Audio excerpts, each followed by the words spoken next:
Welcome to Sister Reach's Maternal Health Week. I'm Dr. Sylvia Rue, Education and Harm Reduction Director. Sister Reach is a grassroots 501c3 nonprofit organization founded by Sharice Scott in 2011 in Memphis, Tennessee. Sister Reach supports the reproductive autonomy of women and teens of color, poor and rural women, LGBTQ people and their families through the framework of reproductive justice. Sister Reach's mission is to empower our base to lead healthy lives, raise healthy families, and live in healthy and sustainable communities. We support and celebrate Black mothers, especially this week, which is Black Maternal Health Week. So today, we will be in conversation with an extraordinary Black mother who's lived 91 years. Her name is Jessie Mae Finley. She was born in Talladega, Alabama in 1931, third of 10 children, the first girl, to a self-taught minister and his young wife. As the oldest girl, it was considered Jessie's duty to help care for the younger children along with the farm and do household chores. Jessie completed high school in Birmingham, married soon after, and had 4 children in rapid succession. Jessie will share some of her story with us, the great joys and great challenges faced and overcome in her 91 years. My mistake, 90 years. Jessie's 91st birthday is in 3 days, April 14th, 2022. You know, a person between 90 and 99 is called a nonagenarian. So join me in welcoming nonagenarian Jessie Finley. Hi, Jessie. Welcome to Sister Reach's Black Maternal Health Week. Let's get started. First, tell me about your life, like where you were born, how many children, grandchildren, great-grandchildren. Well, I was born a spring month, which was April 1931. And I happened to be the first girl that my mom and dad, owned at the time. And I sometimes wonder why I was first, but now I realize I had a duty to perform being the first. I had to perform before the others and teach the others. My father and my mother had 5 boys and 5 girls, me being the oldest of the girls. So therefore, I was the teacher of them all. But it was kind of fun because as I grew older, it gave me a certain pleasure to discipline and to chastise and so forth until it got to the labor part. And I had to, do the cooking, the washing and all of that. And that wasn't that much fun, but it was nice to be the first girl because my dad always wanted a girl and mother only had 2 boys. How many children, grandchildren, and great-grandchildren do you have? My great-grandchildren are my parents' great-grandchildren. How many children do you have, your grandchildren and your great-grandchildren? Okay. I had 4 children, and I think I have 7 grandchildren. Great. I have 7 great. I have 1 great-great-granddaughter that was recently born about 13, 14 years ago. Mm-hmm. And I guess it was a pleasure to know that I lived long enough to see my great-great-grandchild. It did my heart good. That's good. So because I always feel that it stopped after the grandchildren and great-grandchildren, but the great-great was a reward for me. A reward. That's nice. So can you tell me, Jessie, and by the way, I can call her Jessie because I've known her for 50 years, so I have permission. What advice did your parents give you about life? Oh, what advice did my parents give me? Yes, about life. Well, first of all, they always taught me, and they lived the life before me, is to speak the truth.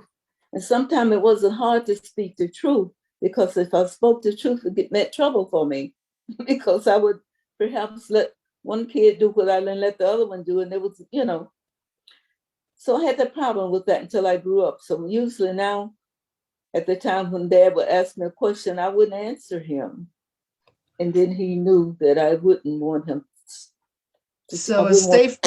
I wouldn't want to tell stories of us. It was safer for you not to say anything than to tell the truth. Yes. Okay. Listen, I know you're living on land your family has had for 100 years. How's that feel? Can you tell us about it? What was that? Living on the land? Yeah, your family's been living on the same land for 100 years. Oh, it was over, really, that's right. It was over 104. Let's see, my dad was born in 1904. No. So it's over 100 It's years. it's over 118. about 120 years, close to. It was kind of like reaching back in the past. I thought of the old people when I used to read about the pioneers. Mm-hmm. And I enjoyed corn, tomatoes, watermelons. Dad let me chop. He showed us how to grow them. He said, "You see this seed? In a few months, you're going to be eating this seed." And I'm looking at him putting it in the dirt. At the being as a little child, I was wondering, how am I going to eat from the dirt?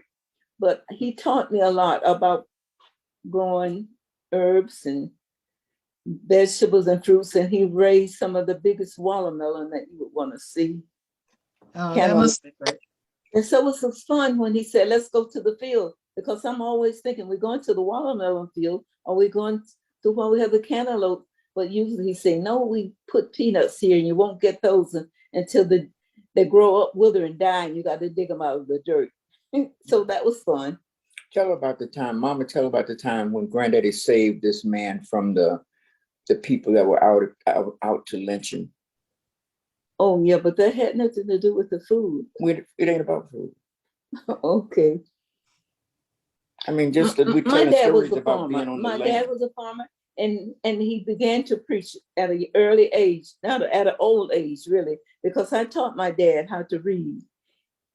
I was reading the Dick and James book, and he taught me how to read the Dick and James book, but I taught him how to read the Bible. The only book he ever picked up was the Bible. That's the only book I ever seen him read, not the newspaper, just the Bible. And he learned to pronounce words that baffles me today. He would get up in the morning. At the time we was in the country, and we didn't have electric. We didn't sometimes have the lamp that had the kerosene with the lamp chimney over it. So he would light a pine staff, a pine piece of splinter. He split it into pretty parts, and he would sit it in a cup, and he would light it, and it would be smoking up the building. But Daddy would be able to squint his eyes and read the Bible. And he became a great minister, having never read a book but the Bible. And when you would ask him what book he liked the best, he said, "What best? The best book is the Bible." What about the man? The story about the man. Okay, I'll tell you a story about what my dad did. My dad, we lived in kind of in the area we are now, because when I retired, I came back home and built my home and settled here. And all my things, it's like the roosters come home to chicken, come home to roost. The kids came home and live around me, which makes me happy. But I can remember back when my dad saved the man from being lynched. Mm-hmm. This man was working at a little sawmill that you really, when I say sawmill, you really saw the sawdust flying every morning where they would do the sawing and everything. And this little black man had two little kids. They lived next door to us in a little place which is right down the road from us. They call Camp Ho. And it's where people will come and camp and do things like that. But it wasn't a beautiful camping that we see today. But to me, it was camp. he owed the man some money and he wasn't able to pay him all his money. And the white man kept asking him, when are you going to pay me? And he says, you don't pay me such and such a time, I'm going to shoot you. I'm going to kill you, he said. So this man would go to work every day with a little gun on. I'm afraid one day this man is going to shoot me and I may be able to take care of my life. So the morning he walked in, he asked him, he said, this is the morning you pay me. And he says, well, he said, you don't have the money? Let me go in here and get my gun. He said, well, Mr. Sanders, if you don't have it, don't go get it. Because he had his gun. He didn't shoot him, but he saved his life, but he was on the run. So when they caught the poor man, they put a mob out behind him. This man, this is a story was told to me when I was about 13 years old. I knew the man, I knew his little girl, I knew his wife. They lived next door to us. He came home. He didn't come home. He got on the run. So when he did get in touch with Dad at the woods, he said, the man is going to kill me and he's got a mob out for me because I threatened his life. Well, they caught him and they shot him up. No, that was the. What did Granddaddy do? That wasn't the granddaddy. That was when they caught the man. They didn't catch him. When he got back to my dad put him in a wagon that we had a mule in. We had that we gardened with, we farmed with, and he covered him with hay and stuff like that and got him to safety. But his family had to flee overnight because they was threatening his family because they didn't get him. And he had put it out that this black man had a gun that was going to kill him. Mm-hmm. He did escape. We never heard from him, but his family had to move to Birmingham, which was about 45, 50 miles from us where we live now. And they had a pretty good life. They grew up. I knew his older sister, and they never did catch him. So I don't know what happened to him, but I know he didn't get lynched. And that was kind of a joy for me to know that the man that I knew had a life. And I don't know whether he ever joined with his family or not, because me growing up and going to different schools, I didn't ever keep up with his family life. But it was just nice to know that he had a chance to escape. Right. Yeah, that's a great story. I'm glad he was okay. Jessie, as a Black woman, a mother, what were your greatest challenges? I always wanted to look like certain older women that my mother used to sit down and piece quilts with. And they would do certain things with their hair that was just remarkable. You know how we used to can and spray, boil, and fry our hair? So I wanted to do that. But at the time, I was almost 13 years old. Mother said, you're never going to straighten your hair. You're never going to do this. But when I grew up and I learned how to use a pressing comb and press my hair, you know, because this is the platinum that was set before me. I saw all those women with straight hair, and that was a goal for me to reach at that time. But I realized that wasn't the only goal that I really wanted to reach. I really wanted to be an example for people like my dad was. My dad was, I don't think my dad would ever tell a lie. Tell her about raising 4 children on your own, going to California. Okay, raising 4 children of my own, going back to California. I got married at an early age, not early, I say 19.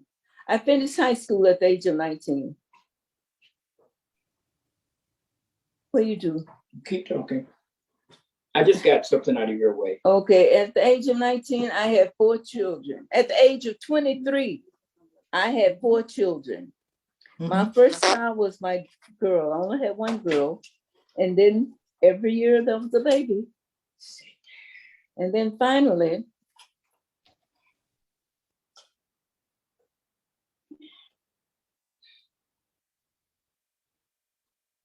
where am I? Sometimes I start going on one track and I end up thinking that I'm going on this one. It's okay. I had 4 children, and it was strength to raise them. I could say strength, because I think I have done everything from plowing a field to almost writing a novel. Wow. But that was a long time ago. And I tell people, I don't think as fast as I used to think. And I don't remember as much as I used to remember. But if you keep me on the right track going down the line, I get the story to you. What have been your greatest joys, Jessie? Your greatest joys? My greatest challenge, Joys. my greatest joy, Uh-huh. oh, it's when I run to ballroom dance. Now you may think that was trifle, but my Ballroom dad, dancing? that's my pop, I can hear him saying now, that's trifle. What have you done then? You know, okay. I have taught school after I retired. Well, I won't say taught school. I kind of do the substitute. I do substitute for the teachers. I took care of the ill, and that was none of my profession. But my greatest joy was when I was able to land the job that paid me the money that I didn't have to tell people, I'll pay you next week. Wow. Well, that's great. And I learned that at the time I was in high school, they still, Wayne Mills calling. They didn't have to, I didn't have to say, I'll pay you next week. I was able to pay when I said I was going to pay. I was able to get credit. And to say get credit in my days, it was really hard because I was born, remember, almost close to the middle of the century. Right. In 31. And my mom had us when she was a young woman. My mama had her first child when she was 15. So my mom had 10 children. I had 4. And I was happy to stop at 4. Can you tell me what obstacles you had as a Black person? What obstacles did you have as a Black person? My obstacle? You know, like problems, barriers, things that stopped you from doing what you wanted to do. Right. Well, it was that I had to prove who I was before I could be understood or paid for what I was worth. Mm-hmm. I had to, I could remember when we was testing for a little play at school, and my dad said that I was a good actress, and he said, but you don't need to be a movie star to be an actress. Just tell the truth and look a person in the eye. That's what my dad always taught me. Always look a person in the eye and tell the truth, and you got a good story. So my biggest obstacle was when I was in school, as a little girl, I wanted to be a certain role in the play, and I couldn't act it because I wasn't pretty enough. They wanted a Cinderella. And they wasn't putting wigs on at the time. So I guess I don't have, my hair is not like it's supposed to be Cinderella, and my eyes are not the color of the sky, but I can talk better than she can talk. So Daddy went to the school and told the teacher, give my child a chance to learn something. And the teacher said, what do you mean? She said she said she was the best actor and you don't let her act. She said, well, I don't know, but I'm going to try her. So when she gave me this role, I did very well. Oh, good. And as a child, I felt that was a great obstacle. I crossed the mountain. That's right. Let's go back to World War II. You were alive during World War II. How did that affect you and your family? Well, I could remember standing in the line with my mother holding her other sisters and brothers' hand, and they was getting food. And I knew it was a war then. And I said, Mother, why are we getting the food? Mother said, because we can't buy it, because all the money is going towards the war. Mm. But we was getting surplus food. One of the girls told me at school that the soldiers supposed to get. I said, well, then what are they going to eat? You know, I always had that second thing. But anyway, and I can remember getting the best cheese. And they made these cans of pork meat. And we were very poor at the time. And sometimes we didn't have bacon. Sometimes my mom would fry what we call white meat. Oh, yeah. With slabs cut off of the pigs that you could cut it and fry it. And that was before I knew about bacon. Was that fatback? That's Fatback? Was that fatback? Was it called fatback? that fatback. Yeah, yeah. Yeah, yeah. Because when I lived in Alabama, they talked about fatback. Yeah. But we would get it in the can, and it would be pork cooked into lean parts and big chunks of lean in it. And when we would open that and my mother would cook a pot of grits, that was the best breakfast in the world. There you go. So listen, Jesse, and you're doing great. I really appreciate this. Looking back over your life, what are some difference you see in parenting as a Black woman, as opposed to maybe a white woman or Latin woman? I see a lot of closeness in the family today. Mm-hmm. Usually when I was coming up, it was most of the people that was, religious people, they would hold their children really close. But I could see the women now, they're really bonding with their children. And I think it's from the stress they're going through in life now. Mm-hmm. And coming up, Black kids didn't have the love for each other that I felt they should have had. Because I always felt, after I found out certain things about life, because I didn't know anything about prejudice, my mom and dad never talked about it. Hmm. They would tell, love always bond things. It hides evil. If you love a person, their evil disappear. Hmm. So that was one of the things that I see the parents did at that day. Today they love their children. Mm-hmm. They are binding with their children as if they're trying to make up for what happened in the past. So what are some differences that you see in the Black community now versus when you were growing up? What's different now in the Black community than what was happening when you were growing up? Well, I see more togetherness, and I always try to see the good in things. I see the Black kids bonding with the other kids. When I was going to school, we couldn't even go to the same school. Yeah. I would be walking to school, and when the bus passed us full of the white kids, the dust would fly on us and they would laugh. But I don't see that today. I see the bonding now. I see kids getting closer. I see girls with white friends, and I see boys with Black friends. And I think it's something that they haven't been taught or didn't deal in them. They realize humans are humans, and you treat a person like you want to be treated. So I see the want to be closer, but the strength of the old things keep trying pulling you apart. It's just like, I want to go this way, and another person say you can't go that way. But I do see the bonding. I see the love of the kids before they're taught to hate. Right. There's more chance to make a friend who's white or Asian or Latin or Muslim, right?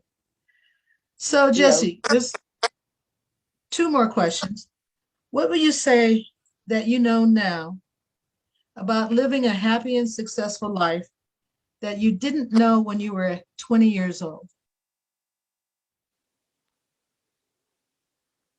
Well, at that time, I guess I go back to my good or my positive. Every grown Black person was a teacher. They see your child doing something wrong, Mm-hmm. your parent would know it before you got home. Right. And that's one of the things I think was good. And they would, it wasn't like they would take sides. The parents would, well, my parents were, because they believe my mother and daddy listen to what the elders say, and then they listen to what you say. Well, by the time the elders got through painting the story, it's kind of hard for you to paint it good, because they didn't always spoke. Yeah. Okay, Jesse, as a seasoned citizen, Do you have any words of wisdom for young Black mothers?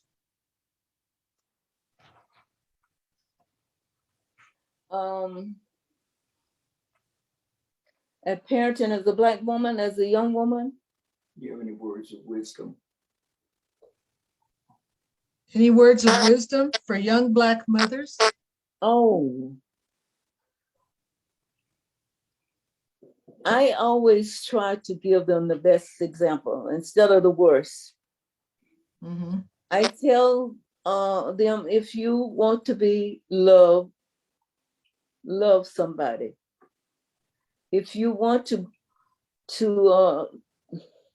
what you want for yourself, wish it for others. Sometimes when they would give me a story, I try and turn it backwards, and I say, well, what would you do if you were the leader of that game? Would you be in it, or would you be away from it? Or would you think of what will happen afterward? Or would you think of another way to decide to go wrong? I would just try to give them something, start them to thinking. Most time, if a child thinks, they can come up with a better decision if they get the time to get the conversation. Mm-hmm. Jesse, is there anything you would like to add before we end this session? You've been remarkable. I appreciate this. Do you have any final words you'd like to say? Run